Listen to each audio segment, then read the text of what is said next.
ഇന്ന് നമ്മൾ ചിന്തിക്കുന്നത് സ്തോത്രം, God may provide differently from our expectation. നമ്മൾ പ്രതീക്ഷിക്കുന്നത് പോലെ അല്ല ദൈവം നമുക്ക് വേണ്ടി കരുതുന്നത്. അതാണ് നമ്മൾ ചിന്തിക്കുന്നത്. അപ്പോൾ സ്തോത്രം, നമ്മുടെ പ്രതീക്ഷയ്ക്ക് അപ്പുറമായിട്ടാണ് ദൈവം തൻ്റെ ജനത്തിന് വേണ്ടി കരുതുന്നത്, അല്ലേ? അങ്ങനല്ലേ? സ്തോത്രം. ദൈവം നമ്മളൊരു കാര്യം ദൈവത്തോട് ചോദിക്കുമ്പോൾ, ദൈവത്തോട് അപേക്ഷിക്കുമ്പോൾ നമുക്കൊരു പ്രതീക്ഷയുണ്ട്. ഉണ്ടോ? ദൈവത്തോട് നമ്മളൊരു കാര്യം ചോദിക്കുമ്പോൾ നമുക്ക് ഒരു പ്രതീക്ഷയുണ്ട്, നമുക്ക് ഒരു കണക്ക് കൂട്ടലുണ്ട്. അത് ഇങ്ങനെ നടക്കണമെന്ന് നമ്മുടെ ഉള്ളിൽ ഒരാഗ്രഹമുണ്ട്. ആ ആഗ്രഹത്തിൻ്റെ അടിസ്ഥാനത്തിലാണ് നമ്മൾ പലപ്പോഴും ദൈവത്തോട് ചോദിക്കുന്നത്. സ്തോത്രം. എന്നാൽ ദൈവത്തിൻ്റെ കരുതൽ എന്ന് പറയുന്നത് നമ്മൾ ചിന്തിക്കുന്ന ചില മണ്ഡലങ്ങളിലൊക്കെ നമ്മൾ ചിന്തിക്കുന്നതിനേക്കാളും അപ്പുറമാ ദൈവം നമുക്ക് വേണ്ടി കരുതുന്നത്, അല്ലേ? സ്തോത്രം. നമ്മൾ വിചാരിക്കുന്നതിനേക്കാളും അപ്പുറമാണ്, അല്ലെങ്കിൽ നമ്മുടെ ദൈവത്തിൻ്റെ കരുതൽ പലപ്പോഴും വളരെ വ്യത്യസ്തമായി. യെശയ്യാപ്രവചനം 55-ാം അധ്യായത്തിൻ്റെ 11-ാം വാക്യത്തിൽ പറഞ്ഞിരിക്കുന്നത് പോലെ, എൻ്റെ വിചാരങ്ങളല്ല നിങ്ങളുടെ വിചാരങ്ങൾ, നിങ്ങളുടെ വഴികൾ എൻ്റെ വഴികളും അല്ല എന്ന് പറഞ്ഞിരിക്കുന്ന പോലെ, നമ്മുടെ കണക്കുകൂട്ടലുകൾക്കപ്പുറമായി, നാം ചിന്തിക്കുന്നതിനപ്പുറമായിട്ടാണ് ദൈവം പലപ്പോഴും നമുക്ക് വേണ്ടി കരുതുന്നത്. സ്തോത്രം. എഫേസ്യ ലേഖനം 3-ാം അധ്യായം 20-ാം വാക്യത്തിൽ ഇങ്ങനെ പറഞ്ഞുകൊണ്ട്, നാം ചിന്തിക്കുന്നതിലും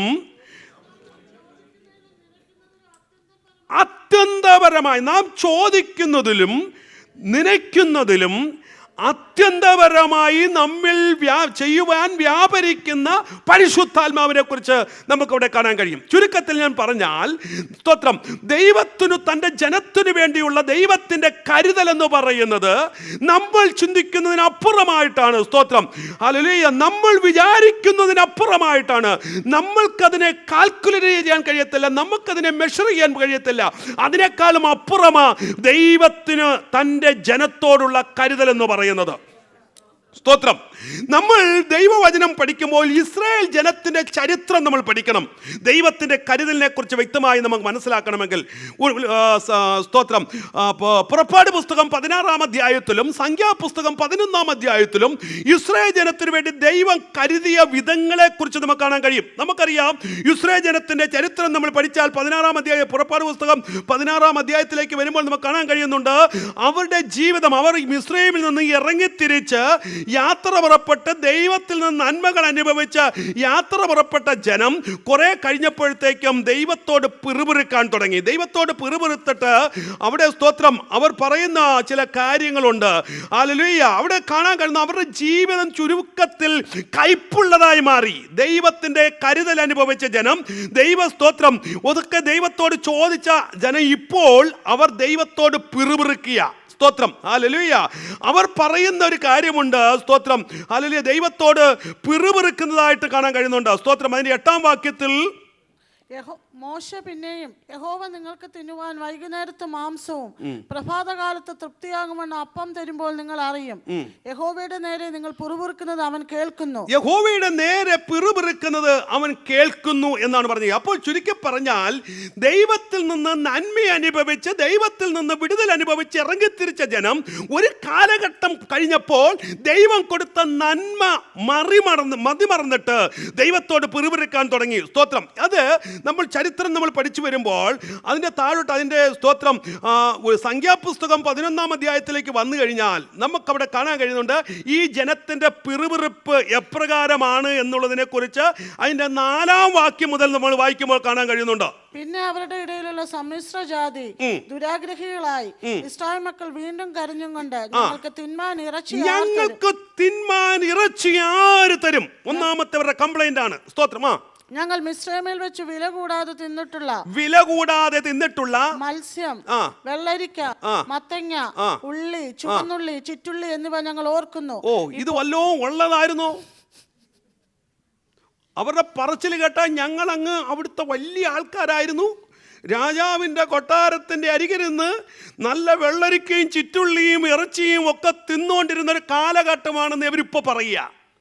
വാസ്തവത്തിൽ പുറപ്പാട് പുസ്തകം 3-ാം അധ്യായത്തിലേക്ക് 1-2 അധ്യായത്തിലേക്ക് പോയാൽ നമുക്കറിയാൻ കഴിയുന്നുണ്ട് ഈ ജനം എന്തുമാത്രം യൗമാര് ഈ മിസ്രൈമ്യ പടയാളികൾ ഇവരെ പീഡിപ്പിച്ച പീഡയെക്കുറിച്ച് 2-ാം അധ്യായത്തിൽ വ്യക്തമായി രേഖപ്പെടുത്തിയിട്ടുണ്ട്. യൗമാരാ ഇപ്പൊ പറയുന്നേ, ഞങ്ങൾ അങ്ങ് അവിടെ ഇരുന്നപ്പോൾ തിന്നുകൊണ്ടിരുന്നത് ചുറ്റുള്ളിയും കൊത്തമ്പാലും ഇറച്ചിയും മീനും ഒക്കെ ആയിരുന്നെന്ന്. സ്തോത്രം. എന്ന് പറഞ്ഞാൽ ഇതിൻ്റെ കാര്യം ഇതേ ഉള്ളൂ, നന്മ ലഭിച്ചു കഴിയുമ്പോൾ പുറകിലൊക്കെ മറന്നു പോകുകയാണ്. ഹല്ലേലൂയ. ഇവിടെ നന്മ ലഭിച്ച ജനം, വിടുതൽ പ്രാപിച്ച ജനം ഇപ്പോൾ പറയുക, ഓക്കെ ചുരുക്കത്തിൽ എന്തോ ആയിക്കോട്ടെ, അവർ പിറുപിറുക്കാൻ തുടങ്ങി. പിറുപിറുത്ത് കഴിഞ്ഞപ്പോൾ ഈ പിറുപിറുപ്പ് ദൈവസന്നിധിയിലെത്തി. സ്തോത്രം. അപ്പോൾ അവർ അങ്ങനെ അതിന് മുന്നേ നമുക്ക് കാണാൻ കഴിയുന്നുണ്ട്, അവർ പിറുപിറുത്തിട്ട് അവസാനം ദൈവം അവർക്ക് സ്വർഗത്തിൽ നിന്ന് മന്ന കൊടുത്തു. കാണാൻ കഴിയും. 11 പുറപ്പാട് പുസ്തകത്തിൽ കാണാൻ കഴിയുന്നുണ്ട്. അപ്പം മന്ന കൊടുത്തു, മന്ന തിന്നു. അപ്പം മന്നയെക്കുറിച്ച് തിന്നിച്ചാൽ അതും ഏറ്റവും ശ്രേഷ്ഠമാണ്. ഈ മന്നയും തിന്നിട്ട് അവന്മാർ പറയാ, ഇപ്പം ഞങ്ങൾക്ക് തിന്നാൻ എന്തേ ഉള്ളൂ. ഇപ്പം നേരത്തെ എന്തോ ചോദിച്ചേ, നേരത്തെ ഞങ്ങളെ ഇവിടെ പട്ടിണിയിടാൻ കൊണ്ടുവന്നു എന്ന് ചോദിച്ച് നിലവിളിച്ചപ്പോൾ ജനത്തിന് ദൈവം മന്ന കൊടുത്തു. മന്ന കൊടുത്തു കഴിഞ്ഞപ്പോൾ ഇപ്പം ഇവർ പറയുക, ഞങ്ങൾക്ക് എന്തേ ഉള്ളൂ, മന്നായേ തിന്നാനുള്ളൂ. അവിടെ അങ്ങനെയല്ലേ പറഞ്ഞിരിക്കുന്നത്. സ്തോത്രം. അതിന്റെ 6-ാം വാക്യം 11-6. ഇപ്പോഴോ ഞങ്ങളുടെ പ്രാണൻ പൊരിഞ്ഞിരിക്കുന്നു, ഞങ്ങളുടെ പ്രാണൻ പൊരിഞ്ഞിരിക്കുക, ഈ മന്ന അല്ലാതെ ഒന്നും കാണാനില്ല. സ്തോത്രം. അപ്പൊ ചുരുക്കി പറഞ്ഞാൽ ഇവരുടെ കുഴപ്പം, ഏത് നന്മ ലഭിച്ചാലും തൃപ്തരല്ല. മനസ്സിലായോ? ഒരു നന്മ ചോദിച്ചു, നന്മ കിട്ടി, ആ നന്മ കിട്ടി അനുഭവിച്ചുകൊണ്ടിരിക്കുമ്പോഴും ആ നന്മയിലും തൃപ്തരല്ല. നമ്മളെപ്പോലെ പലരെ പോലെ അല്ലേ. സ്തോത്രം. നാട്ടിൽ കിടന്ന് ഹോസ്പിറ്റലിൽ 12 മണിക്കൂർ 6 ദിവസമൊക്കെ ജോലി ചെയ്ത് വളരെ കഷ്ടപ്പെട്ട് നിലവിളിച്ചതാണ്, കർത്താവേ എന്നെ എവിടെയെങ്കിലും ഒന്ന് കൊണ്ടുപോകണേ. സ്തോത്രം. അങ്ങനെ ദൈവം വഴി തുറന്ന് UK കൊണ്ടുവന്നപ്പോൾ അടുത്ത ചിന്ത, ഇവിടെ പൈസ ഇച്ചിരി കുറവാണ്, ഇച്ചിരി കൂടെ ബെറ്റർ ലൈഫ് ഓസ്ട്രേലിയ അല്ലേ. ഇതാ ഇവരും കാണിച്ചത് തന്നെ ഉള്ളൂ. നമ്മളതിൻ്റെ മോഡേൺ വേഷനാണെന്നേ ഉള്ളൂ. സ്തോത്രം. അവരതിൻ്റെ പഴയ പരിപാടി, നമ്മൾ മോഡേൺ വേഷം. എന്നുവെച്ചാൽ നമ്മൾ സംതൃപ്തരല്ല. ഉള്ളത് പറഞ്ഞേ, നമ്മൾക്ക് ലഭിച്ചിരിക്കുന്നതിൽ തൃപ്തരാണോ? സ്തോത്രം. ഹല്ലേലൂയ. തൃപ്തരാണെങ്കിൽ ഇവിടുന്ന് അങ്ങോട്ടും ഇങ്ങോട്ടും ഓടരുത്. ദൈവം എന്നെയും നിന്നെയും കൊണ്ടുവന്ന് ആക്കുന്ന ഒരു മണ്ഡലമുണ്ട്. ഇത് ദൈവത്തിൻ്റെ പ്രൊവിഷനാണെന്ന് തിരിച്ചറിയണം. സ്തോത്രം. ഈ ജനത്തിന് ഇത്രയും ലഭിച്ചിട്ട് ഇത് ദൈവത്തിൻ്റെ കരുതലാണെന്ന് തിരിച്ചറിയാൻ കഴിയാതിരുന്നത് കൊണ്ടാണ് പിന്നെയും ഇവർ പിറുപിറുക്കാൻ തുടങ്ങിയത്. ശ്രദ്ധിച്ചേ. അങ്ങനെ ഇവർ പിറുപിറുത്തു അങ്ങനെ മോശയോട് ദൈവത്തോടും പിറുപിറുത്തപ്പോൾ നടത്തി വന്ന മോശ ആകെ കൺഫ്യൂഷനായി. അവർ ദൈവത്തോട് ചോദിക്കുക, കർത്താവേ ഈ ജനം നിലവിളിക്കുക, ഞാനിപ്പോൾ എന്താ ചെയ്യേണ്ടെന്നേ. അവസാനം ദൈവസന്നിധിയിൽ ഈ പാവപ്പെട്ട മോശ കുത്തിയിരുന്ന് കരയാൻ തുടങ്ങി അല്ലേ. അവൻ കരഞ്ഞു കഴിഞ്ഞപ്പോൾ ദൈവം മോശയോടൊരു സൊല്യൂഷൻ പറഞ്ഞു കൊടുത്തു. സ്തോത്രം. അതാണ് അതിന്റെ 18 മുതൽ വായിക്കുന്നത്. എന്നാൽ ജനത്തോട് നീ പറയേണ്ടത് നാളത്തേക്ക് നിങ്ങളെ തന്നെ ശുദ്ധീകരിപ്പീൻ, എന്നാൽ നിങ്ങൾ ഇറച്ചി തിന്നും. നിങ്ങൾ ഇനി ദൈവം മന്ന കൊടുത്ത് തിന്ന് ഇനി മന്നയല്ലാതെ ഞങ്ങൾക്ക് ഒന്നുമില്ലേ എന്ന് പറഞ്ഞ് നിലവിളിച്ചു കഴിഞ്ഞപ്പോൾ ഇപ്പൊ ദൈവം പറയാം, ഞാൻ നിനക്ക് എന്ത് ചെയ്യാൻ പോവുക, ഇറച്ചി കൊടുക്കാൻ പോവുക. ഓക്കെ, ഞങ്ങൾക്ക് തിന്മാൻ ഇറച്ചി ആർ തരും? ഞങ്ങൾക്ക് ആര് തരും? മിസ്രൈമിൽ ഞങ്ങൾക്ക് നന്നായിരുന്നു എന്ന് നിങ്ങൾ പറഞ്ഞു, യഹോവ കേൾക്കെ കരഞ്ഞുവല്ലോ. ആകയാൽ യഹോവ നിങ്ങൾക്ക് ഇറച്ചി തരികയും നിങ്ങൾ തിന്നുകയും ചെയ്യും. 1 ദിവസമല്ല, 2 ദിവസമല്ല, 5 ദിവസമല്ല, 10 ദിവസമല്ല, 20 ദിവസവുമല്ല, 1 മാസം മുഴുവനും തന്നെ മതി. ശ്രദ്ധിച്ചേ, 1 മാസം മുഴുവനും തന്നെ. അവിടെ കൊണ്ട് നിർത്തുന്നില്ല, അവിടെ ദൈവം ഫുൾ സ്റ്റോപ്പ് ഇടുന്നേ ഉള്ളൂ. പക്ഷെ എന്നിട്ട് പറയാ, അത് നീ തിന്ന് എന്ത് ചെയ്യുന്ന, അത് നിങ്ങളുടെ മൂക്കിൽ കൂടി പുറപ്പെട്ട് മൂക്കിൽ കൂടെ ഓക്കാനം വരുന്നു. തിന്ന് ഓക്കാനം വരും. നിങ്ങൾക്ക് ഓക്കാനം വരുവോളം നിങ്ങൾ തിന്നും. അപ്പൊ ശ്രദ്ധിച്ചേ, ദൈവത്തോട് കളിക്കുന്ന സൂക്ഷിച്ചു വേണം. സ്തോത്രം. അവസാനം പറയും, മതി കർത്താവേ എന്ന് പറയും. ഹല്ലേലൂയ. കാരണം ഓസ്ട്രേലിയ ചെന്നിട്ട് പറയും, കർത്താവേ ഇനി ഇവിടെ അങ്ങ് നിർത്തിയാൽ മതി, എങ്ങോട്ട് വേണം, അനുഭവിക്കാനുള്ള എല്ലാം അനുഭവിച്ചെന്ന് പറയേണ്ടത് വരും. ചിലർക്കൊക്കെ പേടി വരുന്നു, ഫാസ്റ്റർ അങ്ങനെയൊക്കെ കയറി പറയാല്ലേ. സ്തോത്രം. ഹല്ലേലൂയ. ഞാൻ പറഞ്ഞതിൻ്റെ അർത്ഥം മനസ്സിലാക്കണം ദൈവമക്കളെ. ഹല്ലേലൂയ. ഇവിടെ ജനം ദൈവത്തോട് നിലവിളിക്കുക. അപ്പോൾ ഇത്രയും ദൈവം ആരോടാ ഈ പറയുന്നത് അറിയാമോ? 18 മുതൽ മോശയോട് പറയുക. അപ്പോൾ ഇത്രയും ദൈവം പറയുക, ഞാൻ അവർക്ക് ഇറച്ചി കൊടുക്കാൻ പോകുക. 1 ദിവസമല്ല, 2 ദിവസമല്ല, 3 ദിവസമല്ല, 1 മാസം മുഴുവനും അവർക്ക് ഈ 6 ലക്ഷം വരുന്ന പുരുഷാരം തിന്നത്തക്കവണ്ണം ഞാൻ ഇറച്ചി കൊടുക്കാൻ പോവാ. ഇറച്ചി കൊടുക്കുക മാത്രമല്ല, രാവിലെ ഇറച്ചി, ഉച്ചയ്ക്ക് ഇറച്ചി, വൈകിട്ട് ഇറച്ചി. ചുരുക്കി പറഞ്ഞാൽ ഇന്ന് ഓക്കാനം വരുത്ത രീതിയിൽ ഇറച്ചി കൊടുക്കാൻ പോവാ. അപ്പം മോശയ്ക്കൊരു ഡൗട്ട്, ഈ ഇത്രയും ദൈവം പറഞ്ഞപ്പോൾ എങ്ങനെ ഇറച്ചി കൊടുക്കുമെന്നോ എവിടുന്ന് കൊടുക്കുമെന്നോ ദൈവം പറയുന്നില്ല. അപ്പം മോശയ്ക്ക് ഡൗട്ട്. മോശ ദൈവത്തോട് ചോദിച്ചൊരു ചോദ്യമുണ്ട്. എന്താ? തൊട്ട് താഴെ വായിക്കുന്നത്. യഹോവ മോശയോട്, യഹോവയുടെ കൈ കുറുതായി പോയോ? അല്ലല്ല, അതിന് മുകളിൽ 21-ാം വാക്യം. അപ്പോൾ മോശ എന്നോട് കൂടെയുള്ള ജനം 6 ലക്ഷം പേര് കാലാളുണ്ട്. 1 മാസം മുഴുവൻ തിന്മാൻ ഞാൻ അവർക്ക് ഇറച്ചി കൊടുക്കുമെന്ന് നീ അരുളി ചെയ്യുന്നു. മോശ ഒന്ന് കാൽക്കുലേറ്റ് ചെയ്യാൻ തുടങ്ങി. നമുക്ക് ചിന്തിച്ചു നോക്കിക്കേ, 6 ലക്ഷം വരുന്ന ജനം, പുരുഷാരം അല്ലെങ്കിൽ അവരുടെ കുടുംബം എല്ലാം കൂടെ 10-18 പുരുഷമുണ്ട്.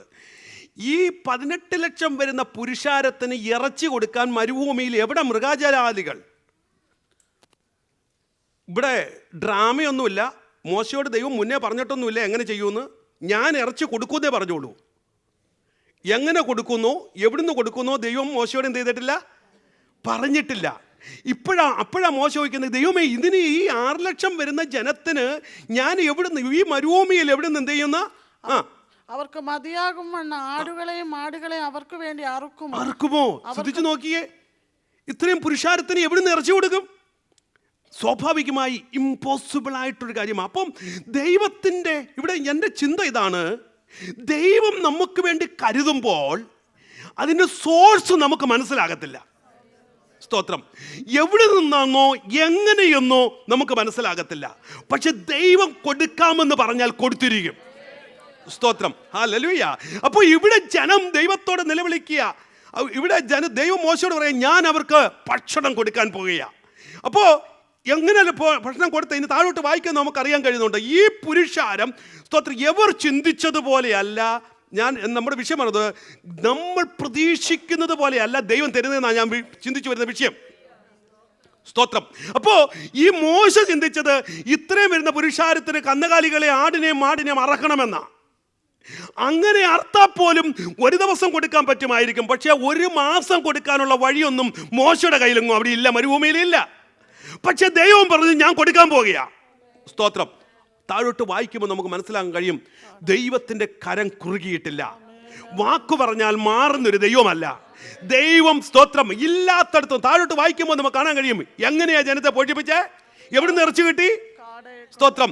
ഈ ദൈവം ഒരു കാറ്റടിപ്പിച്ചിട്ട് യഹോവ അയച്ച ഒരു കാറ്റ് ഊതി കടലിൽ നിന്ന് കാടയെ കൊണ്ടുവന്നു. ശ്രദ്ധിച്ചേ, കാടയെ കൊണ്ടുവന്നു. കാറ്റ്. അപ്പം എവര് ചിന്തിച്ച കന്നുകാലി മാംസമാണ്. പക്ഷേ ദൈവം കൊടുത്ത ഏതാണെന്നറിയാമോ? ഈ കാട ഇറച്ചിക്ക് പ്രത്യേകതയുണ്ട്. സ്തോത്രം. കന്നാലിയുടെ മാംസം താനുണ്ടല്ലോ, യവന്മാർ മരുഭൂമി യാത്ര ചെയ്യുക, ഒന്നാമത് ജോലിയും കൂടെ ചെയ്യുന്നില്ല, തിന്ന് വണ്ണം വെക്കും.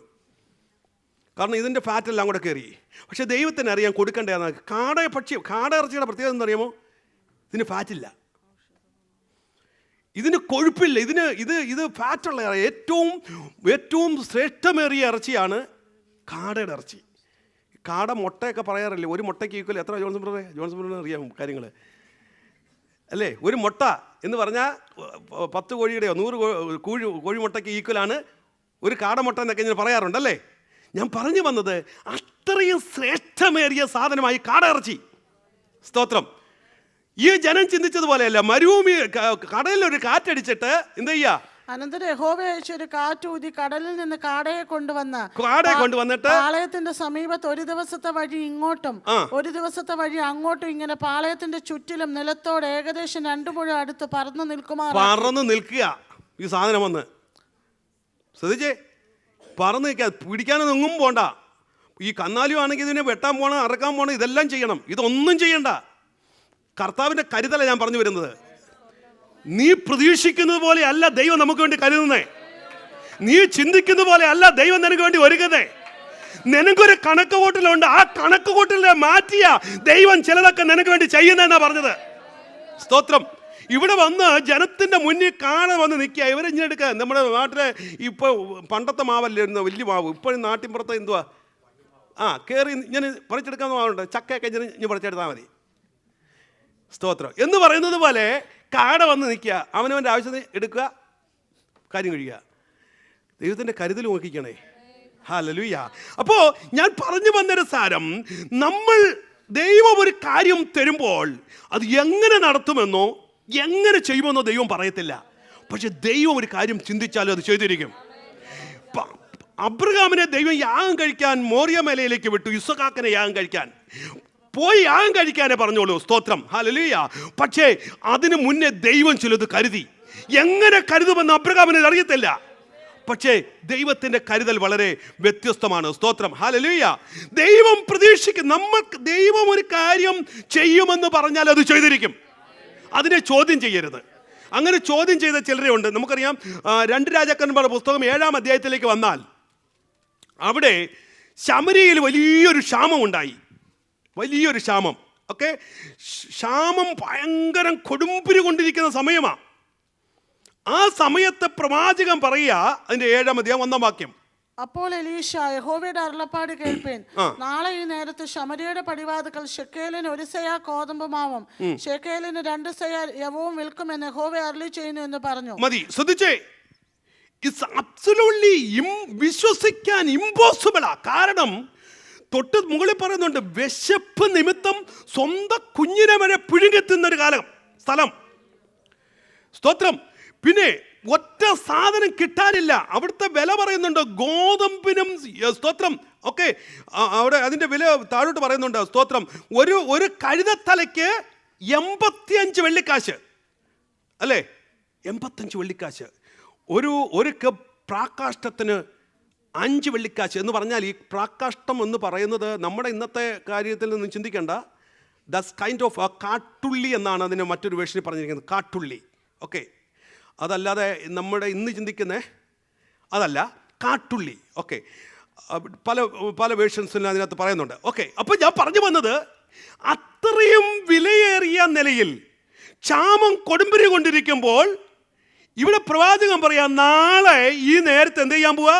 ശമര്യയുടെ പടിവാതിക്കൽ ശെക്കേലിന് 1 സെയാ ഗോതമ്പുമാവും ശെക്കേലിന് 2 സെയാ യവവും വിൽക്കുമെന്ന് പറഞ്ഞു. ഇമ്പോസിബിളാ. നടക്കുന്നൊരു കാര്യമല്ല. മാനുഷിക നിലത്തിൽ നടക്കത്തില്ല. സ്തോത്രം. പക്ഷെ എങ്ങനെ സംഭവിക്കുമെന്ന് ദൈവം അവിടെ പറയുന്നില്ല. ദൈവം പറയുന്നത് ഇത് സംഭവിക്കാൻ പോകുക. അതിന്റെ അനന്തര ഫലമാ അവിടുത്തെ സേനാധിപന്മാര് അവര് പറഞ്ഞ ഒരു കാര്യമുണ്ട്. രാജാവിന് കൈത്താങ്ങൾ കൊടുക്കുന്ന അകമ്പടി നായകൻ ദൈവപുരുഷനോട്, യഹോവ ആകാശത്തിന് കിളിവാതിലുകൾ ഉണ്ടാക്കിയാലും ഈ കാര്യം സാധിക്കുമോ എന്ന് പറഞ്ഞു. ഉണ്ടോ? കാരണം ഇമ്പോസിബിളാ, വിശ്വസിക്കാൻ ഇമ്പോസിബിളാ. പക്ഷെ ദൈവം ഒരു കാര്യം പറഞ്ഞാൽ അത് സംഭവിച്ചിരിക്കും. അപ്പോൾ ചുരുക്കത്തിൽ ഒന്നാമതായി നമ്മൾ ചിന്തിക്കേണ്ടത്, സ്തോത്രം, നമ്മൾ ചിന്തിക്കുന്നത് പോലെയല്ല ദൈവം നമുക്ക് വേണ്ടി പ്രവർത്തിക്കുന്നത്. നമ്മൾ പലരും ഈ പല ദൈവിക വാഗ്ദത്തങ്ങളും നമ്മുടെ ജീവിതത്തിൽ അനുഭവിക്കാൻ കഴിയാതിരിക്കുന്നതിന് കാരണം എന്താണെന്ന് അറിയാമോ? നമ്മൾ ഈ അഹമ്പടി നായന്മാരെ പോലായിട്ടാ. മനസ്സിലാവുന്നുണ്ടോ? നിന്നോട് ദൈവം ഒരു ദൂത് പറഞ്ഞാൽ എത്ര പേർക്ക് അസാധ്യതയുടെ മധ്യത്തിൽ ആ ദൂത് ഏറ്റെടുക്കാൻ കഴിയും? നിന്നോട് ദൈവം ഒരു ആലോചന പറഞ്ഞാൽ എത്ര പേർക്ക് അസാധ്യതയുടെ മധ്യത്തിൽ ദൈവം അത് ചെയ്യുമെന്ന് വിശ്വസിക്കാൻ കഴിയും? നമുക്കൊരു 5 വർഷം കഴിയുമ്പോഴത്തേക്ക് പിന്നെ വരുന്ന ദൂതിനൊക്കെ നമ്മൾ ക്വസ്റ്റ്യൻ വയ്ക്കാൻ തുടങ്ങും. ഹല്ലേലൂയ. ഒരു 5-6 വർഷം കഴിഞ്ഞ് കഴിഞ്ഞാൽ പിന്നെ ദൂതിനൊന്നും, കാരണം നമ്മൾ പറയും, കർത്താവ് ഇത് ഇത്തിരി കേട്ടതാ അല്ലേ? സ്തോത്രം. വിശ്വസിക്കാൻ അല്പം പ്രയാസമാ. എന്നാൽ ഒരു കാര്യം മനസ്സിലാക്കണം, യഥാർത്ഥമായി സ്തോത്രം അല്ല, നമ്മൾ ചിന്തിക്കുന്നത് പോലെയല്ല ദൈവം നമുക്ക് വേണ്ടി കരുതൽ എന്ന് പറയുന്നത്. നമ്മുടെ ചിന്താഗതികൾക്ക് അപ്പുറമായിട്ടുള്ള ഒരു ദൈവപ്രവൃത്തിയാ കർത്താവ് നമുക്ക് വേണ്ടി ചെയ്യുന്നത്. സ്തോത്രം. ഹല്ലേലൂയ. അപ്പോൾ ഇവിടെ പ്രൈസ് ഗോഡ്, നമ്മൾ റീസൺ ചെയ്യരുത്. അവിടെ 20-ഉം 21-ാം അധ്യായത്തിലും നമുക്ക് അവിടെ വാക്യങ്ങളിൽ കാണുന്നത്, മോശയും ദൈവത്തോട് ചോദിക്കുക, ഇത് നടക്കുന്ന വല്ല കാര്യമാണോ? ഇത് സംഭവിക്കുമോ? സ്തോത്രം. എങ്ങനെ നടക്കും എന്നൊക്കെ ചോദിക്കുന്നുണ്ട്. ഇതുപോലെ തന്നെയാ യേശുവിനോടൊപ്പം പുരുഷാരമായിരുന്നപ്പോൾ യേശു പറഞ്ഞു, നിങ്ങൾ അവർക്ക് ഭക്ഷിപ്പാൻ കൊടുപ്പൂ എന്ന് പറഞ്ഞപ്പോൾ ശിഷ്യന്മാരോട് യേശു പറഞ്ഞൊരു കാര്യമുണ്ട്, യേശുവേ, ഇതിപ്പോൾ താമസിക്കുന്ന സ്ഥലം മരുഭൂമിയാ, നീ എവിടുന്ന് അവർക്ക് ഈ പുരുഷാരത്തിന് ഭക്ഷണം കൊടുക്കും? സ്തോത്രം, ഹല്ലേലൂയ. ഞാൻ പറഞ്ഞതിന്റെ അർത്ഥം നിങ്ങൾക്ക് മനസ്സിലാകുന്നുണ്ടോ? മരുഭൂമിയായാലും കൊള്ളാം, ഹല്ലേലൂയ, സ്തോത്രം, നിർജ്ജന പ്രദേശമായാലും കൊള്ളാം, പ്രതീക്ഷയില്ലാത്ത സ്ഥലമായാലും കൊള്ളാം, എൻ്റെ കർത്താവ് ഒരു കാര്യം പറഞ്ഞാൽ അത് സംഭവിക്കും. നിന്റെ പ്രതീക്ഷയ്ക്ക് അപ്പുറമായിട്ടുള്ളതാ ദൈവത്തിന് തന്റെ ജനത്തിന് വേണ്ടിയുള്ള ദൈവിക കരുതൽ എന്ന് പറയുന്നത്. ഇന്ന് പകൽക്കാലം ഇതിനകത്തിരിക്കുമ്പോൾ ഞാനൊരു ദൂത് ചേർത്ത് പറയട്ടെ, നിന്റെ ജീവിതത്തിൽ എന്തെങ്കിലും വിഷയത്തിന്മേല് എങ്ങനെ നടക്കും, ഇത് സാധ്യതയുണ്ടോ എന്ന് ചോദിച്ചു നിൽക്കുന്നുണ്ടെങ്കിൽ ഇന്ന് പകൽക്കാലം ദൂത് ഏറ്റെടുത്തോ. എന്റെ കർത്താവിന് കഴിയാത്തത് ഒന്നുമില്ല. നീ ചിന്തിക്കുന്നതിനേക്കാൾ അപ്പുറമായി, നീ പ്രതീക്ഷിക്കുന്നതിനപ്പുറമായി നിനക്ക് വേണ്ടി പ്രവർത്തിക്കാൻ എന്റെ ദൈവത്തിന് കഴിയും. അതാ ദൈവത്തിന്റെ കരുതൽ എന്ന് പറയുന്നത്. ഹല്ലേലൂയ, ഹല്ലേലൂയ, ഹല്ലേലൂയ, സ്തോത്രം, ആമേൻ. നമ്മൾ പലപ്പോഴും ചോദിക്കുന്ന ഒരു ചോദ്യമുണ്ട്, ഇത് നടക്കുമോ? ഇത് പോസിബിൾ ആണോ? ഇത് നടക്കുന്ന ഒരു കാര്യമാണോ? സ്തോത്രം, ഇത് നമുക്ക് അനുഭവിക്കാൻ കഴിയുമോ എന്നൊക്കെ ചോദിക്കാറുണ്ട്. എന്നാൽ സ്തോത്രം, അകത്തളത്തിലൊരു വിശ്വാസം വേണം. എന്റെ കർത്താവാണ് പറഞ്ഞതെങ്കിൽ അത് സംഭവിച്ചിരിക്കും. ഹല്ലേലൂയ. വിശ്വാസം ഉണ്ടെങ്കിൽ ഉണ്ടല്ലോ, ഇല്ലാത്തടത്ത് ഉരുവാക്കാൻ എന്റെ ദൈവത്തിന് കഴിയും. ഒന്നുമില്ലാത്തടത്ത് ഹല്ലേലൂയ പുരുഷാരത്തെ പോഷിപ്പിക്കാൻ എന്റെ ദൈവത്തിന് കഴിയും. വിശ്വാസമാണ് അടിസ്ഥാനമായിരിക്കുന്നത്. വിശ്വാസമാകത്തളത്തിലുണ്ടെങ്കിൽ ഹല്ലേലൂയ, നിന്റെ പ്രതീക്ഷയ്ക്കപ്പുറമായി നിനക്ക് വേണ്ടി വഴിയെ ഒരുക്കാൻ എന്റെ ദൈവത്തിന് കഴിയും. സ്തോത്രം. നമുക്കറിയാം ജോർജ് മുള്ളറിന്റെ ചരിത്രം. വീട്ടിൽ ഭക്ഷിപ്പാൻ ഒന്നുമില്ല. ചരിത്രം നിങ്ങൾ പലപ്പോഴും കേട്ടിട്ടുള്ളതാ. 2000 കുഞ്ഞുങ്ങളെ, അനാഥ കുഞ്ഞുങ്ങളെ നിരത്തിയിരുത്തി രാവിലെ പ്രഭാതത്തിൽ നിരത്തിയിരുത്തിയിരിക്കുക, പാത്രം മുന്നിൽ വെച്ചിട്ട്.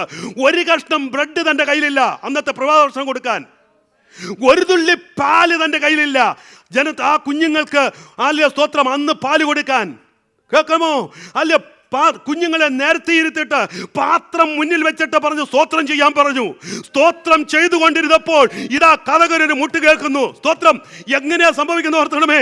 അവിടുത്തെ ബേക്കറിക്കാരൻ കൊണ്ടുപോയ വാഗൻ അവന്റെ വീടിന്റെ മുന്നിൽ വന്നപ്പോൾ ബ്രേക്ക് ഡൗൺ ആയി.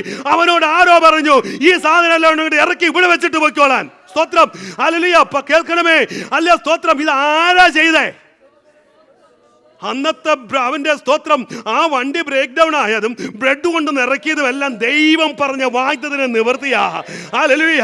ഞാൻ പറഞ്ഞതിന്റെ അർത്ഥം മനസ്സിലായോ? സ്തോത്രം, ദൈവത്തിന്റെ കരുതൽ വളരെ വ്യത്യസ്തമാണ്. നാം ചോദിക്കുന്നത് പോലെയല്ല, നമ്മൾ പ്രതീക്ഷിക്കാൻ. ഇതൊക്കെയും ദൈവത്തിന്റെ ശ്രേഷ്ഠമേറിയ കരുതലാ. സ്തോത്രം, ഹല്ലേലൂയ. അപ്പോൾ ഒന്നാമത്തെ കാര്യം, നമ്മൾ പ്രതീക്ഷിക്കുന്നതിനപ്പുറമായിട്ട് നമുക്ക് ചെയ്യാൻ കഴിയുന്ന ഒരു ദൈവം. നമ്മൾ ചിന്തിച്ചല്ലോ, നമ്മൾ ചിന്തിക്കുന്നതിനും പ്രതീക്ഷിക്കുന്നതിനും അപ്പുറമാണ്. രണ്ടാമത്തെ കാര്യം, നമ്മുടെ പ്രതീക്ഷ പോലെ അല്ലെങ്കിൽ പ്രതീക്ഷയ്ക്ക് വിപരീതമായി കരുതുന്ന ഒരു ദൈവം. സ്തോത്രം. അങ്ങനെ ദൈവം കരുതുമോ? നമ്മുടെ പ്രതീക്ഷയ്ക്ക് വിപരീതമായിട്ടുള്ള ദൈവിക കരുതൽ. ഒന്ന്, നമ്മുടെ പ്രതീക്ഷയ്ക്ക് അപ്പുറമായിട്ടുള്ള ദൈവിക കരുതൽ. രണ്ട്, നിങ്ങളുടെ പ്രതീക്ഷയ്ക്ക് വിപരീതമായിട്ടുള്ള ദൈവിക കരുതൽ. അങ്ങനെ ഒരു കരുതലുണ്ട്. പക്ഷെ ഇത് പ്രശ്നം, ആ ദൈവിക കരുതലിനെ നമുക്ക് പലപ്പോഴും മനസ്സിലാക്കാൻ കഴിയത്തില്ല എന്നുള്ളതാണ് യാഥാർത്ഥ്യം. കാരണം ഇത് മനസ്സിലാക്കണമെങ്കിൽ ഒരു ദൈവിക കാഴ്ചപ്പാട് വേണം. നമ്മൾ സ്തോത്രം ഗൾഫിൽ നല്ല ജോലിയും നല്ല കാര്യങ്ങളും ചെയ്ത് ദൈവത്തോട് ചോദിച്ചാൽ ഇങ്ങോട്ട് വന്നപ്പം ഇവിടെ വന്ന് വീടുമില്ല, ജോലിയില്ല, വരുമാനവും നിന്ന്. ഇത് ദൈവത്തിൻ്റെ കരുതലാണോ?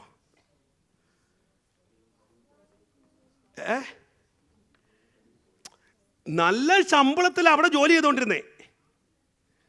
ഇവിടെ ഓരോരുത്തർ ചോദിച്ചാൽ പറയൂ, അത് നല്ല ശമ്പളത്തിലാണ് ജോലി ചെയ്തുകൊണ്ടിരുന്നേ, നല്ല സെറ്റപ്പായിരുന്നു. ഇങ്ങോട്ട് വന്നതാ. പക്ഷെ ഇങ്ങോട്ട് വന്നപ്പോഴാണ് മനസ്സിലായേ, അയ്യോ ഇത് അബദ്ധമായെന്ന് ചിന്തിച്ച് എത്ര പേരുണ്ട് ഇതിനകത്ത്? ആദ്യത്തെ കാര്യം ഇപ്പോഴത്തെ കാര്യം അല്ല പറഞ്ഞത്. അബദ്ധമായി പോയെന്ന് ചിന്തിച്ചവരില്ലേ? ഇങ്ങോട്ട് വരണ്ടായിരുന്നു, അല്ലേ? സ്തോത്രം. ഇതിനെയാ പ്രതീക്ഷയ്ക്ക് വിപരീതമായിട്ടുള്ള ദൈവിക കരുതൽ എന്ന് പറയുന്നത്. സ്തോത്രം. അപ്പോൾ നമ്മൾ ചിന്തിക്കുന്നത് പോലെയല്ല, നമ്മൾ പ്രതീക്ഷിക്കുന്നത് പോലെയല്ല ദൈവത്തിൻ്റെ കരുതൽ. അത് നമ്മൾ തിരിച്ചറിയണം എല്ലായ്പ്പോഴും. ചിലപ്പോൾ വിപരീതമായിട്ടുള്ള ദൈവിക കരുതലുകളായിരിക്കാം നമ്മുടെ ജീവിതത്തിൽ നമ്മൾ അനുഭവിക്കുന്നത്. അങ്ങനെ സന്ദർഭങ്ങളിൽ പലപ്പോഴും നമ്മൾ ചോദിക്കും, കർത്താവേ, വാസ്തവത്തിൽ അബദ്ധം പറ്റിയതാണോ? എനിക്ക് അബദ്ധം പറ്റിയോ അതോ ദൈവത്തിന് അബദ്ധം പറ്റിയോ? ആർക്കപ്പാ അബദ്ധം പറ്റിയത് എന്ന് ചോദിക്കുന്ന സാഹചര്യം ജീവിതത്തിൽ ഉണ്ടായിട്ടുണ്ട്. സ്തോത്രം. ഹല്ലേലൂയ. ഞങ്ങൾ മഹാരാഷ്ട്രയിൽ കർത്താവിൻ്റെ വേലയിലായിരിക്കുന്ന സമയമുണ്ടായിരുന്നു, OM-ൽ. സ്തോത്രം. ഞങ്ങൾ താമസിച്ചുകൊണ്ടിരുന്ന നല്ലൊരു വീട്, ഞങ്ങൾ 5-6 സഹോദരന്മാർ ഒരുമിച്ച് താമസിച്ചുകൊണ്ടിരുന്ന വീടാണ്. നല്ലൊരു വീട്. ഞാൻ ഈ സമയം പലപ്പോഴും പറഞ്ഞിട്ടുണ്ട്. നല്ലൊരു വീട്ടിലാണ് താമസിച്ചുകൊണ്ടിരുന്നത്. ഒരു സുപ്രഭാതത്തിൽ ആ വീട്ടുകാർ വന്ന് പറഞ്ഞു, വീട്ടിൽ നിന്ന് ഒഴിഞ്ഞു തരണം, ഞങ്ങൾക്ക് കയറി കിടക്കാൻ സ്ഥലമില്ല, ഞങ്ങൾ 5-6 സഹോദരന്മാരുണ്ട്, എങ്ങോട്ട് പോകണമെന്ന് അറിയത്തില്ല. അവിടെ ഞങ്ങൾ നോക്കുന്നത് ഇതിനേക്കാളും ഒന്നും കൂടെ, നമ്മൾ വീടിറങ്ങുമ്പോൾ അങ്ങനെയാണല്ലോ നോക്കുന്നല്ലേ, ഒന്നും കൂടെ നല്ലത്. അപ്പം ഞങ്ങൾ ഒരു 2 ബെഡ്റൂമുള്ള വീടാണ്. അപ്പം ഞങ്ങൾ ചിന്തിച്ചു, ഓക്കെ, ഇത് നല്ലൊരു അവസരമാണ്. മറ്റ് മിഷൻ സെൻറ്റേഴ്സിൽ പോയി 3 ബെഡ്റൂമും നല്ല വിശാലമായ വീടുകൾ അന്വേഷിക്കാൻ തുടങ്ങി. അപ്പം ഞങ്ങൾക്കൊരു ചിന്തയുണ്ട്, കർത്താവ് എന്താ ഒരുക്കും, കരുതും. അപ്പോൾ ശ്രേഷ്ഠമേറിയത് കരുതും എന്നൊരു ചിന്തയിലാണ് ഞങ്ങൾ പ്രാർത്ഥിക്കുക, ഞങ്ങൾ ദൈവത്തോട് ചോദിക്കുക, കർത്താവെ ചെയ്യണേ. പോയി മുട്ടി മിഷൻ സെൻറ്റേഴ്സ് മുഴുവനും അന്വേഷിച്ചു, എങ്ങുമില്ല. പാസ്റ്റേഴ്സിൻ്റെ വീട് പോയി അന്വേഷിച്ചു, എങ്ങുമില്ല. ചുരുക്കി പറഞ്ഞാൽ വീട്ടിൽ നിന്ന് ഇറങ്ങേണ്ട ദിവസം വന്നു, അല്ല അതിൻ്റെ തലേ ദിവസം വന്നു. പിറ്റേ ദിവസം വീട്ടിൽ നിന്ന് ഇറങ്ങണം. എങ്ങോട്ട് പോകണമെന്ന് ഞങ്ങൾക്ക് അറിയത്തില്ല, വീടില്ല. ഞങ്ങൾ 5-6 സഹോദരന്മാരുണ്ട്, പായില്ല, കട്ടിലൊന്നും കാര്യങ്ങളൊന്നുമില്ല. ഞങ്ങൾക്ക് ആ കൂടെ ഉണ്ടെന്ന് പറഞ്ഞു കഴിഞ്ഞാൽ ഞങ്ങളുടെ തുണിയുണ്ട്, കുറേ ബുക്ക്ലെറ്റ്സും ഉണ്ട്, ഞങ്ങൾക്ക് കൊണ്ടുവന്ന് ജീവിക്കാൻ വേണ്ടിയുള്ള, കൊടുക്കുന്നതിനുള്ള, ഡിസ്ട്രിബ്യൂട്ട് ചെയ്യാനുള്ള കുറേ ബുക്സുകളുമുണ്ട്. അവസാനം ചെന്ന് പെട്ടത് ഞങ്ങളുടെ തൊട്ടടുത്തുള്ള ഒരു കത്തോലിക്കാനായ ഒരു അങ്കിളിൻ്റെ അരികല. അദ്ദേഹത്തോട് ചോദിച്ചു, അദ്ദേഹവും കൈമലർത്തി. എവിടെ പോകും ഒന്നും അറിയില്ല. അവസാനം ഞങ്ങൾ ചെന്ന് പെട്ടത് എവിടെയാണെന്നറിയാമോ? സ്തോത്രം. ഹല്ലേലൂയ. ഞങ്ങൾ അവസാനം ചെന്ന് 2 ബെഡ്റൂമിൽ കിടന്ന വീട്ടിൽ കിടന്ന നല്ല സുഖസൗകര്യത്തിൽ കിടന്ന് ഞങ്ങൾ അവസാനം ചെന്ന് കിടന്നത് ഒരു കോഴി ഷെഡിനകത്ത്. അദ്ദേഹത്തിന്, ഈ അങ്കിളിന് ഒരു പോൾട്രി ഫാം ഉണ്ടായിരുന്നു, അറിയാമല്ലോ ഏതാന്ന്. ഈ ആസ്പെറ്റാസ് ഷീറ്റ്, ഇരുമ്പ് ഷീറ്റ് മാത്രം അടിച്ച ഷെഡ്, ചുറ്റുമതിലില്ലാത്ത കമ്പിവേലിക്ക് മാത്രം കെട്ടിയ ഒരു ചെറിയ വീട്. തറ ആണെങ്കിൽ 2 അടി ഹൈറ്റിൽ അല്ലെങ്കിൽ 1.5 ഹൈറ്റിൽ മറ്റേ സാധനം കിടക്കുക. ഏതാ? നേരത്തെ അവിടെ കോഴി ആയിരുന്നല്ലോ. എന്നിട്ട് കോൺക്രീറ്റ്, നമ്മുടെ നാട്ടിൽ ഇവിടുത്തെ കോൺക്രീറ്റ് അല്ല, വലിയ മെറ്റലിട്ട കോൺക്രീറ്റ് അറിയാമല്ലോ, റോഡിനിടക്കിടുന്നത്, ഈ സാധനം ഇട്ടതാ. ഞങ്ങൾ 6 സഹോദരന്മാർ ചെന്ന് വെട്ടിക്കോരി എല്ലാം കളഞ്ഞിട്ട് വെള്ളം കോരി ഒഴിച്ച് കഴുകി ഇതിനകത്തോട്ട് കാർബോർഡ് വിരിച്ച് 6 മാസം അതിനകത്ത് കിടന്നു. ഞാൻ പറഞ്ഞതിൻ്റെ അർത്ഥം, ശ്രേഷ്ഠമേറിയതാ ചോദിച്ചത്, പക്ഷെ തന്നത് ഇതാ. പിന്നെ ഞങ്ങൾക്കൊരു കാര്യം മനസ്സിലായി, ഞങ്ങളിവിടെ കൊണ്ടുവന്ന ദൈവത്തിൻ്റെ പദ്ധതിയായിരുന്നു. അവിടെ നിന്നുകൊണ്ട് ഞങ്ങൾ പ്രവർത്തിച്ചു. ഒരുപറ്റ യങ്സ്റ്റേഴ്സിനെ ഞങ്ങൾക്ക് കർത്താവിലേക്ക് നയിക്കാൻ അവിടെ കടന്നുകൊണ്ട് പറ്റി. സ്തോത്രം. ഇവിടെയാ പ്രതീക്ഷയ്ക്ക് വിപരീതമായ ദൈവത്തിൻ്റെ കരുതൽ എന്ന് പറയുന്നത്. നമ്മൾ പലപ്പോഴും ചോദിക്കുന്നത് ശ്രേഷ്ഠമാണ്, മുന്നേറിയതാ, പക്ഷെ ചില സമയത്ത് കർത്താവ് തരുന്നത് ലീസ്റ്റ് ആയിരിക്കും, അല്ലെങ്കിൽ താഴ്ന്നതായിരിക്കും. പക്ഷേ ഇത് അബദ്ധം പറ്റിയെന്ന് പറയരുത്. അതിനേക്കാൾ ഉപരി, സ്തോത്രം, നമ്മൾ പ്രതീക്ഷിക്കാത്ത നിലയിലുള്ള ദൈവത്തിൻ്റെ കരുതൽ എന്നാണ് നമുക്ക് മനസ്സിലാകുക. അപ്പം ദൈവം കരുതിയ വിധങ്ങൾ വ്യത്യസ്തമായ രീതികളിലാണ്. ഒന്നാമത്തെ കാര്യം എന്ന് പറഞ്ഞല്ലോ, പ്രതീക്ഷയ്ക്ക് അപ്പുറമായ ദൈവ കരുതൽ. 2, പ്രതീക്ഷയ്ക്ക് വിപരീതമായിട്ടുള്ള അങ്ങനെയുള്ള കരുതൽ അനുഭവിച്ച ആരെങ്കിലും ഉണ്ടോ? പ്രതീക്ഷയ്ക്ക് വിപരീതമായുള്ള കരുതൽ അനുഭവിച്ചത് എന്ന് പറഞ്ഞാൽ ആഗ്രഹിച്ചത് വളരെ വ്യത്യസ്തമാണ്, പ്രാർത്ഥിച്ചു, പക്ഷേ ദൈവം ഒരുക്കിയത് ചിന്തിച്ചതുപോലെ ഒന്നും നടക്കാതെ പോയ കാര്യങ്ങൾ ആർക്കും കൊണ്ട് അനുഭവം ഇല്ലേ? ഉണ്ട്. സ്തോത്രം. ചിലർക്കെങ്കിലും ഉണ്ട്. ഹല്ലേലൂയ. പക്ഷേ അതിനെ കുറ്റം പറയരുത്. പ്രാർത്ഥിക്കുന്ന കാഴ്ചപ്പാടുള്ളൊരു ദൈവം ഇതിൽ പറയും, താങ്ക് ഗോഡ്, അതിന് നന്ദി, ആ വീഴ്ചയ്ക്ക് നന്ദി, ആ താഴ്ചയ്ക്ക് നന്ദി, ആ ശോചനീയമായ അവസ്ഥയ്ക്ക് നന്ദി, അവിടെ കടന്നതിന് നന്ദി. ഇത് പറയാൻ ഒരു ആത്മീയ കാഴ്ചപ്പാടുള്ളവർക്കേ പറ്റത്തുള്ളൂ. ഇല്ലാത്തവർ പറയും, അബദ്ധം പറ്റിപ്പോയി, കർത്താവ് കൈവിട്ടു എന്നൊക്കെ പറയും. പക്ഷേ വിപരീതമായിട്ടുള്ള ദൈവിക കരുതൽ ഇത് നമ്മൾ അനുഭവിച്ചറിയണം. സ്തോത്രം. മൂന്നാമത്തെ കാര്യം, ഗോഡ് നമ്മുടെ പ്രതീക്ഷയ്ക്ക് വകയില്ലാത്ത സ്ഥലത്ത് ഉള്ള ദൈവകരുതൽ, പ്രതീക്ഷയ്ക്ക് വകയില്ലാത്ത സ്ഥലത്ത്, പ്രതീക്ഷിക്കാനേ പറ്റാത്ത സ്ഥലത്തുള്ള ദൈവിക കരുതൽ. അല്ലെങ്കിൽ നമ്മൾ പ്രതീക്ഷിക്കുന്ന പറഞ്ഞാൽ അങ്ങനെ ഒരു കാര്യം ചിന്തിക്കുന്നതേ ഇല്ല. പക്ഷെ അങ്ങനെ ഇരുന്നപ്പോഴാ അയ്യോ ദൈവം ഒരുക്കിയത് കണ്ടോ. സ്തോത്രം. ഞാൻ ഒരു ഉദാഹരണം പറയാം. കർത്താവായ യേശുക്രിസ്തുവിൻ്റെ ക്രൂശീകരണത്തിന് ശേഷം ശിഷ്യന്മാർ പത്രോസ് എല്ലാവരും കൂടെ ചേർന്ന് പഴയ പടകും വലയൊക്കെ എടുത്ത് മീൻ പിടിക്കാൻ പോയിട്ട് ഇവർ രാത്രി മുഴുവനും എന്ത് ചെയ്തു? അധ്വാനിച്ചൊന്നും കിട്ടിയില്ല. രാവിലെ വന്നു യേശു പറഞ്ഞു, പ്രതീക്ഷപ്പെട്ടു. യോഹന്നാൻ 21 അധ്യായത്തിൽ അത് യേശു വന്ന് പറഞ്ഞിട്ട്, സ്തോത്രം, അവരോട് പറഞ്ഞു വല വീശാനൊക്കെ പറഞ്ഞു. വലയും വീശിയിട്ട് ഇവർ കയറി വരുമ്പോഴുണ്ടല്ലോ കരയ്ക്ക് എന്തുണ്ടാക്കി വെച്ചേക്കുക? ശ്രദ്ധിച്ചേ, കരയ്ക്ക് തീ കൂട്ടിയിട്ട് അതിനകത്ത് യേശു വന്ന് പ്രാതൽ കഴിച്ചുകൊള്ളുവീൻ എന്ന് പറഞ്ഞു. പ്രാതൽ. ഇവർ പ്രതീക്ഷിച്ചോ ഇത്? ഹലോ, ഇവർ പ്രതീക്ഷിച്ചോ? ഒരു പ്രതീക്ഷയല്ല. ഇവരങ്ങനെ കാര്യം ചിന്തിച്ചതേ ഇല്ല. പക്ഷേ യേശുവിന് ആ ശിഷ്യന്മാരോടുള്ള കരുതൽ കണ്ടോ. സ്തോത്രം. യേശു അവർക്ക് വേണ്ടി, കാരണം യേശുവിന് അറിയാം ഈ ശിഷ്യ ഇതാരാ, മറ്റാരുമല്ല, തൻ്റെ തിരഞ്ഞെടുത്ത തൻ്റെ ശിഷ്യന്മാരാ. അവരെക്കുറിച്ച് യേശുവിനൊരു ബേഡനുണ്ട്, ഭാരമുണ്ട്. രാത്രി മുഴുവൻ ഇവർ കിടന്ന് അധ്വാനിക്കുക, ഒന്നും കിട്ടിയില്ല. ചിന്തിച്ചോണം, ഒരു തടാകത്തിൽ കിടന്ന് രാത്രി വെള്ളത്തിൽ കളിച്ചാൽ, വെള്ളത്തിൽ ജോലി ചെയ്താൽ ഉണ്ടാകുന്ന ഒരു മനോവികാരം എന്താണെന്ന് ചിന്തിക്കാം. ആ അവസ്ഥയിൽ തണുത്തു വിറച്ച് കിടക്കുമ്പോൾ ഇവിടെ 2-3 കരുതൽ കാണാം. ഒന്നാമത് അവിടെ അവർ കയറി വന്നപ്പോഴേ കണ്ട എന്താണെന്നറിയാമോ? തീക്കനല്. കണ്ടോ തീക്കനല്? എന്തിനാ തീക്കനല്? അപ്പോൾ ഒന്നാമത്തെ കരുതല് ശ്രദ്ധിച്ചേ. നമ്മൾ പറയുന്നത് ചിന്തിക്കുന്നത് പോലെ അല്ല യേശു നമുക്ക് വേണ്ടി ചെയ്യുന്ന കാര്യമാണ് ഞാൻ പറഞ്ഞു വരുന്നത്. നമ്മൾ അങ്ങ് ഒരു പ്രത്യേക കരുതൽ രീതിയിലാണ് ചിന്ത. പക്ഷേ യേശു കരുതി നോക്കിയേ, യേശുവിനെ അറിയാം അവർ രാത്രി മുഴുവൻ ഈ വെള്ളത്തിൽ കിടക്കുക.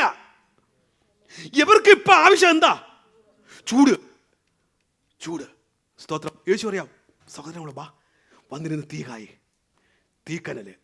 പിന്നെ അത് മാത്രമല്ല, യേശുവിനറിയാം അവർ രാത്രി അധ്വാനിച്ചു.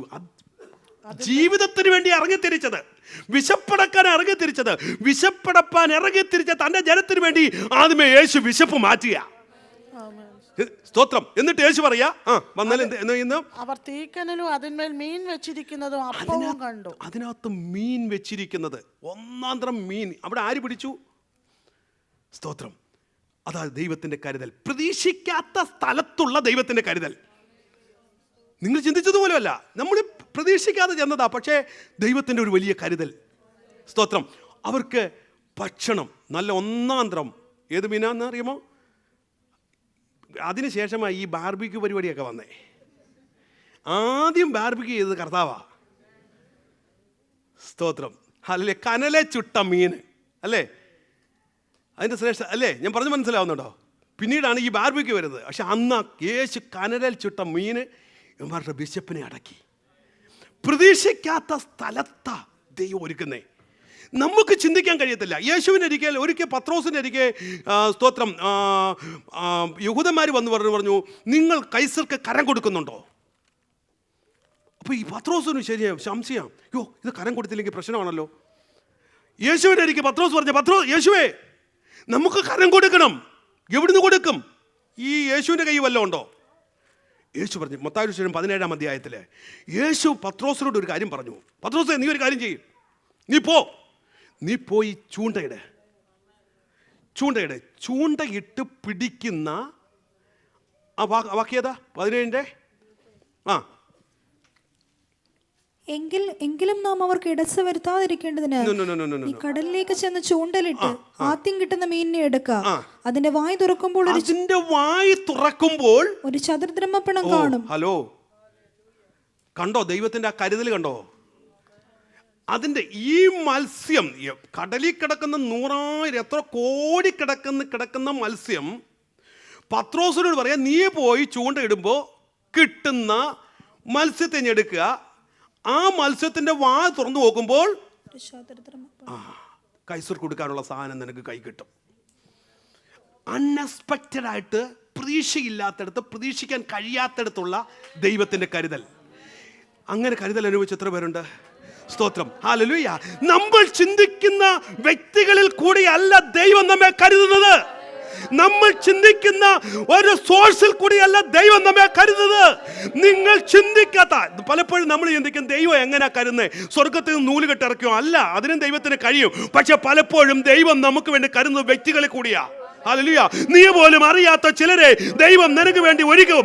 നീ ഇന്റർവ്യൂ ബോർഡിൽ ചെല്ലുമ്പോഴുണ്ടല്ലോ, നീ പോലും അറിയാത്ത ചിലരെ ദൈവം ആ ബോർഡിനകത്ത് ഇരുത്തും. എന്തിനാ? നിനക്ക് വേണ്ടി. സ്തോത്രം, നിനക്ക് വേണ്ടി. ഹല്ലേലൂയ. നീ പോലും അറിയാത്ത ചില വ്യക്തികളെ നിനക്ക് വേണ്ടി നിന്റെ കാര്യം നടത്താൻ ദൈവം ഒരുക്കും. ഇതാ ദൈവത്തിന്റെ കരുതൽ എന്ന് പറയുന്നത്. ഇന്ന് പകൽക്കാലം ആ കരുതല് നീ പ്രതീക്ഷിക്കാത്ത മണ്ഡലത്തിൽ പ്രതീക്ഷിക്കാത്ത വ്യക്തികളിൽ കൂടെ ഒരു കരുതൽ അനുഭവിച്ചവർ കർത്താവിനെ സ്തുതിക്കട്ടെ. Hallelujah, hallelujah. സ്തോത്രം. ദൈവത്തിന്റെ കരുതൽ നമ്മൾ ചിന്തിക്കുന്നതിനൊപ്പം നമ്മൾ ചിലരിലൊക്കെ ആശ്രയിക്കും. ചിലരോടൊക്കെ നമ്മൾ വിചാരിക്കും അവർ നമ്മളെ സഹായിക്കും, അവർ നമ്മൾക്ക് സഹായമായി തീരും. No no no no no നിന്റെ ചിന്താഗതി അല്ല സഹോദര സഹോദരി. ദൈവത്തിന്റെ കരുതൽ പറയുന്നത് നീ ചിന്തിക്കുന്ന വ്യക്തികളെ കൂടിയല്ല. നിനക്ക് വേണ്ടി നിനക്ക് കരുതാമെന്നൊരു വാഗ്ദത്തം പറഞ്ഞിട്ടുണ്ടെങ്കിൽ, നിനക്ക് വേണ്ടി ഒരുക്കാമെന്നൊരു വാക്ക് പറഞ്ഞിട്ടുണ്ടെങ്കിൽ, നീ മുട്ടുന്ന വഴി ആയിരിക്കത്തില്ല നിനക്ക് വേണ്ടി തുറക്കുന്നത്.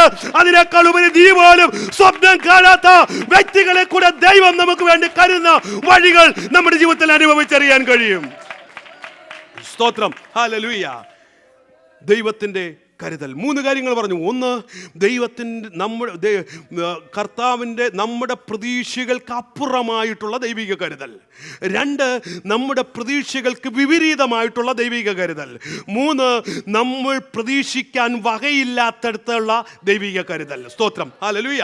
അപ്പോൾ നമ്മുടെ പ്രതീക്ഷകൾക്ക് അപ്പുറമായിട്ടുള്ള ദൈവിക കരുതൽ. അവസാനത്തെ കാര്യം ഒന്നുകൂടെ പറഞ്ഞു ഞാൻ നിർത്താൻ താല്പര്യപ്പെടാം. The room where the God's provision is always the best. Everything that's come from God is perfect. Hallelujah. ദൈവത്തിൽ നിന്ന് നമുക്ക് ലഭിക്കുന്ന സകലതും എന്തായിരിക്കും? ഏറ്റവും ബെസ്റ്റ് ആയിരിക്കും. ഹല്ലേലൂയ. ദൈവത്തിന്റെ കരുതൽ ഏറ്റവും ശ്രേഷ്ഠമേറിയതാണ്. ദൈവം തന്റെ മക്കൾക്ക് വേണ്ടി എപ്പോഴും കരുതുന്നത് ശ്രേഷ്ഠമേറിയത്. ദൈവം പെർഫെക്റ്റ് ആയിരിക്കുന്നത് പോലെ ദൈവത്തിന്റെ കരുതലും പെർഫെക്റ്റ് ആയിരിക്കും. ദൈവം ബെസ്റ്റ് ആയിരിക്കുന്നത് പോലെ ദൈവത്തിന്റെ കരുതലും ബെസ്റ്റ് ആയിരിക്കും. എത്ര പേർക്ക് അനുഭവിച്ചിട്ടുണ്ട്? ദൈവത്തിന്റെ കരുതൽ ശ്രേഷ്ഠമായിരുന്നു, ദൈവത്തിന്റെ കരുതൽ ബെസ്റ്റ് ആയിരുന്നു. ദൈവത്തിന് അബദ്ധം പറ്റത്തില്ല. നിന്നെ UK കൊണ്ടുവന്ന് ദൈവത്തിന് അബദ്ധം പറ്റിയിട്ടല്ല. നിനക്ക് ശ്രേഷ്ഠമേറിയ ദൈവം കരുതിയത് കൊണ്ടാ. ആമേൻ, ഹല്ലേലൂയ. നിന്റെ തലമുറയ്ക്ക് വേണ്ടി ദൈവം കരുതിയത് ഒന്ന് ഓർത്ത് നോക്കിക്കേ. നീ ചിന്തിക്കുന്നതിനപ്പുറമായിട്ടുള്ള വഴിയല്ല തലമുറയ്ക്ക് വേണ്ടി ദൈവം കരുതിയത്. ഇന്ന് പകൽക്കാലം തലമുറ ഓർത്ത് ഭാരപ്പെടുന്നെങ്കിൽ, അവർക്ക് എന്തായി തീരുമെന്ന് ചിന്തിക്കുന്ന ആരെങ്കിലും ഉണ്ടെങ്കിൽ, അല്ല സ്തോത്രം, കർത്താവിലേക്കൊന്ന് കൊടുക്കുക. നീ ചിന്തിക്കുന്നതിനപ്പുറമായിട്ടുള്ള ഏറ്റവും ബെസ്റ്റ് ആയിട്ടുള്ളത് കരുതാൻ എന്റെ ദൈവത്തിന് കഴിയും. നിന്റെ ചിന്താഗതികൾക്കപ്പുറമായി നീ അവനെ ഒരു പക്ഷേ ഡോക്ടർ ആക്കണമെന്ന് നീ ചിന്തിക്കും. പക്ഷേ എന്റെ ദൈവം അതായിരിക്കത്തില്ല. അവനെ കുറിച്ച് ചിന്തിക്കുന്നത് അതിനേക്കാളും ബെസ്റ്റ് ആയിരിക്കും അവന് വേണ്ടി ഒരുക്കുന്നത്. ദൈവത്തിന്റെ കരുതൽ ബെസ്റ്റ് ആയിരിക്കും. It's A perfect. Hallelujah. Hallelujah. ദൈവത്തിന്റെ ഏറ്റവും ബെസ്റ്റ് ആയിട്ടുള്ള പ്രൊവിഷനാണ്. ആർക്കാണ് ദൈവത്തിന്റെ ബെസ്റ്റ് ആയിട്ടുള്ള പ്രൊവിഷനായി തോന്നുന്നത്? എല്ലാവർക്കുമല്ല, ദൈവത്തിന്റെ ഹിതത്തിന് വേണ്ടി പ്രാർത്ഥിക്കുന്നവർ. ഞാനൊരു കാര്യം പറയട്ടെ.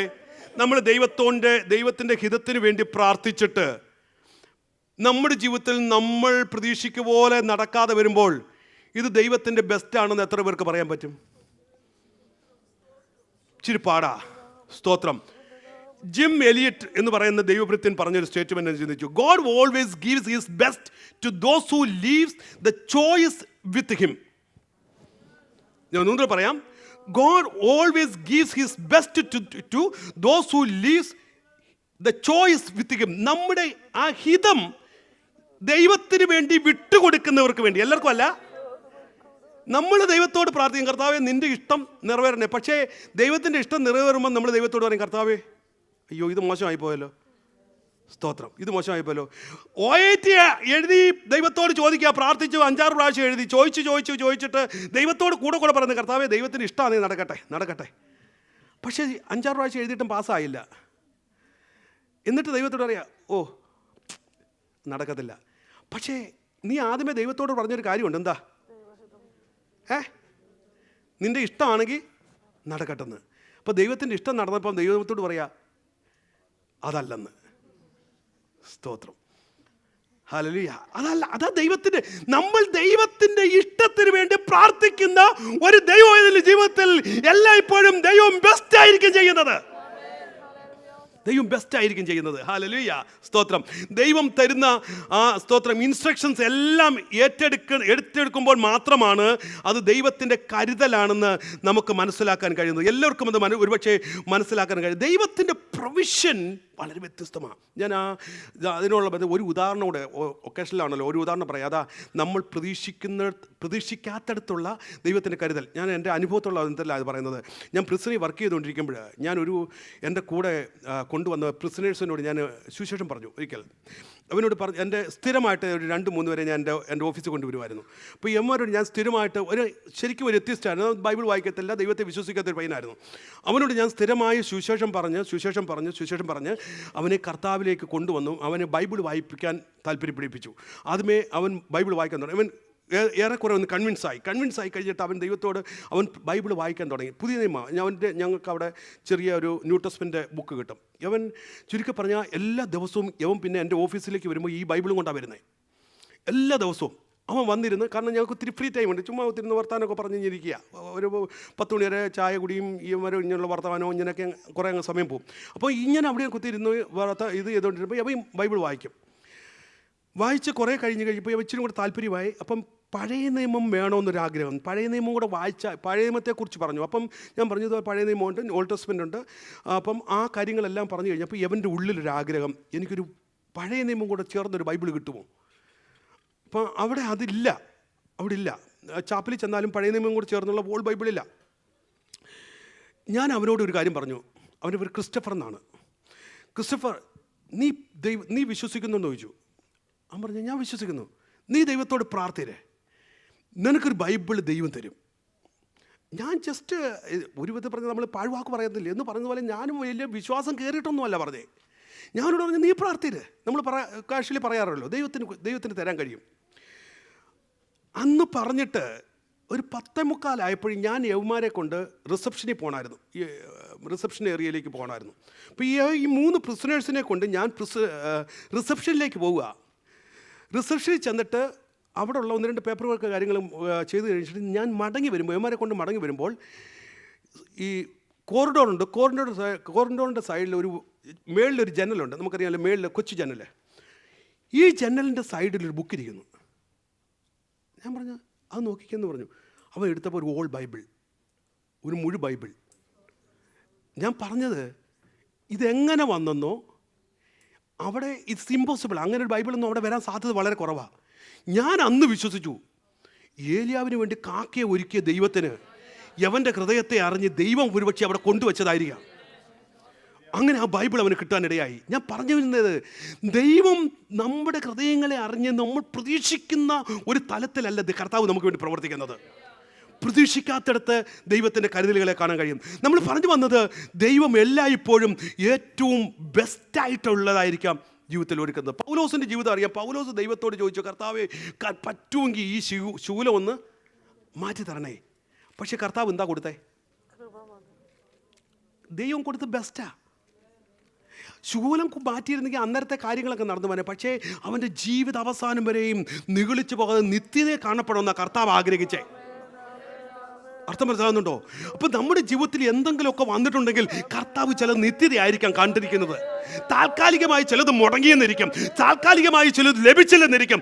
ലഭിക്കാതിരിക്കുമ്പോൾ ഒരു കാര്യം തിരിച്ചറിയണം, ദൈവം നിനക്ക് വേണ്ടിയുള്ള ബെസ്റ്റാണ് അതെന്ന് തിരിച്ചറിയാൻ നമ്മൾ തയ്യാറാകണം. കാരണം നീ ഈ ലോകത്തിൽ താൽക്കാലികമായി ചില നന്മ ലഭിച്ച് അനുഭവിച്ചിട്ട് ഇവിടം കൊണ്ട് തീർക്കാനല്ല, അതിനേക്കാൾ ഉപരി നിത്യതയിൽ കാണപ്പെടണമെന്നുള്ളത് എൻ്റെ അപ്പൻ്റെ ഇഷ്ടമായതുകൊണ്ട് ദൈവം ഒരുക്കുന്നത് ചിലവും ബെസ്റ്റായിരിക്കും.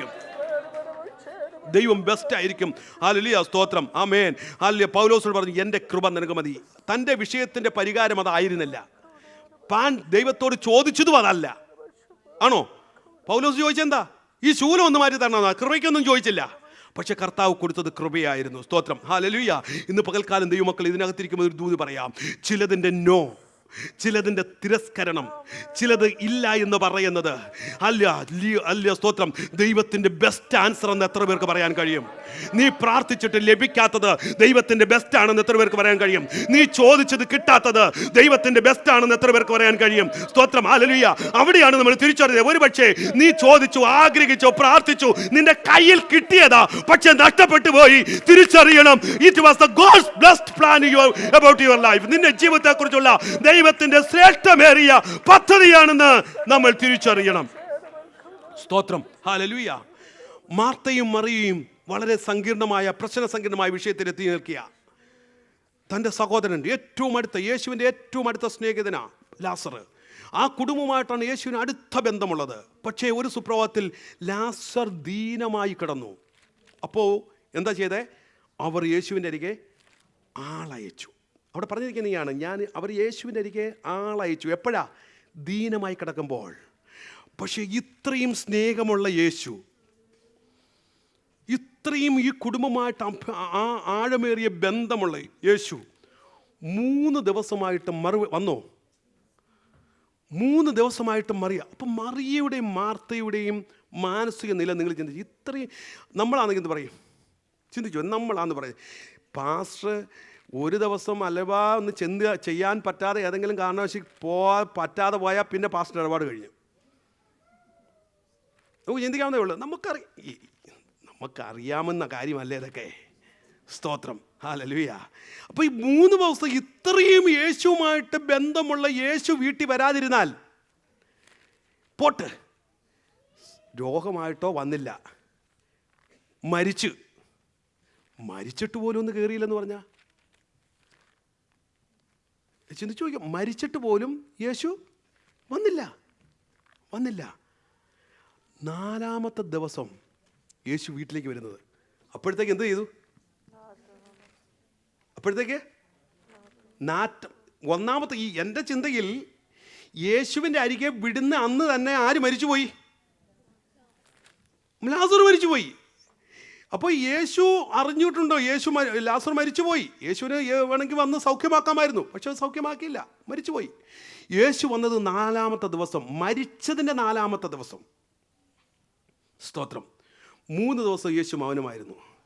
ഈ 3 ദിവസത്തെ മൗനം ലാസറിൻ്റെയും മറിയയുടെയും ജീവിതത്തിലുള്ള ബെസ്റ്റായിരുന്നു. സ്തോത്രം. കാരണം എന്താ അറിയാമോ? ഈ 1ാം ദിവസം യേശു അവിടെ വന്ന് ഈ ലാസറിനെ സൗഖ്യമാക്കിയിരുന്നെങ്കിൽ ഇത് മാർത്തയും മറിയും മാത്രമേ അറിയത്തുള്ളായിരുന്നു. എന്നാൽ 4ാം ദിവസം യേശു വന്ന് ഉയർപ്പിച്ചപ്പോഴുണ്ടല്ലോ, ആ കമ്മ്യൂണിറ്റി മുഴുവനും അറിഞ്ഞു യേശുവിന് അസാധ്യമായതൊന്നുമില്ല എന്ന്. അല്ല, ഇന്ന് പകൽക്കാലം ഓർത്തോണം, നിൻ്റെ ജീവിതത്തിൽ ഇതിനകത്ത് ഇതുപോലെ 3 ദിവസത്തിൽ കടന്നു പോകുന്ന ആരെങ്കിലും ഉണ്ടോ? സ്തോത്രം. ദൈവത്തോട് ചോദിച്ചിട്ട് 3 ദിവസമായി മറുപടി ഒന്നുമില്ല, മറുപടി യേശു തിരിഞ്ഞു പോലും നോക്കുന്നില്ലെന്ന് ചിന്തിക്കുന്ന ആരെങ്കിലും ഇതിനകത്തുണ്ടോ എന്ന്? ഞാൻ ദൈവത്തോട് ചോദിച്ചു മറുപടി ഒന്നും കിട്ടിയിട്ടില്ല, ദൈവത്തോട് പ്രാർത്ഥിച്ചു മറുപടി ഒന്നും കിട്ടിയിട്ടില്ല, ഇന്ന് വരെ ലഭിച്ചിട്ടില്ലെന്ന് ഓർക്കുന്ന ആരെങ്കിലും ഉണ്ടോ? 4ാമത്തെ ഒരു ദിവസമുണ്ട്, നിന്റെ ജീവിതത്തിലെ ബെസ്റ്റ് ചെയ്യാൻ യേശു കടന്നു വരുന്ന ഒരു ദിവസമുണ്ട്. That's the 4th day. നീ മേ ബി ഇന്ന് പകൽക്കാലം നീ 3ാമത്തെ ദിവസത്തിൽ കൂടി ആയിരിക്കാം പോകുന്നത്, പക്ഷേ വിശ്വസിക്കാൻ തയ്യാറാകുക. There is a 4th day with Jesus coming over your house. നിന്റെ വീട്ടിൽ വരുന്ന ഒരു 4ാമത്തെ ദിനമുണ്ട്. എന്തിനാണെന്നറിയാമോ? To do the best thing for your life. നിന്റെ ജീവിതത്തിൽ ഏറ്റവും ശ്രേഷ്ഠമേറിയത് ചെയ്യാൻ യേശു കടന്നു വരുന്ന ഒരു ദിനമുണ്ട്. ഹല്ലേലൂയ, സ്തോത്രം. ഇന്ന് പകൽക്കാലം തിരിച്ചറിയണം നമ്മുടെ ദൈവത്തിൻ്റെ കരുതൽ. നമുക്ക് വേണ്ടി കർത്താവ് കരുതാതിരിക്കുമോ? വചനം എങ്ങനെ പറയുന്നു? സ്വന്തം പുത്രനെ ആദരിക്കാതെ നമുക്ക് വേണ്ടി ഏൽപ്പിച്ചു തന്നവൻ അവനോടുകൂടെ സകലതും, ഹല്ലേലൂയ, എന്താ പറഞ്ഞിരിക്കുന്നേ? അവനോടുകൂടെ സകലതും നൽകാതെ ഇരിക്കുമോ? ഇന്ന് പകൽക്കാലം വിശ്വസിക്കാൻ തയ്യാറാകുക. എത്ര പേർക്ക് വിശ്വസിക്കാൻ കഴിയും? കണ്ണുകൾ അടയട്ടെ. ദൈവസന്നിധിയിൽ നമ്മുടെ കണ്ണുകൾ അടച്ച് ദൈവത്തോട് പ്രാർത്ഥിച്ച്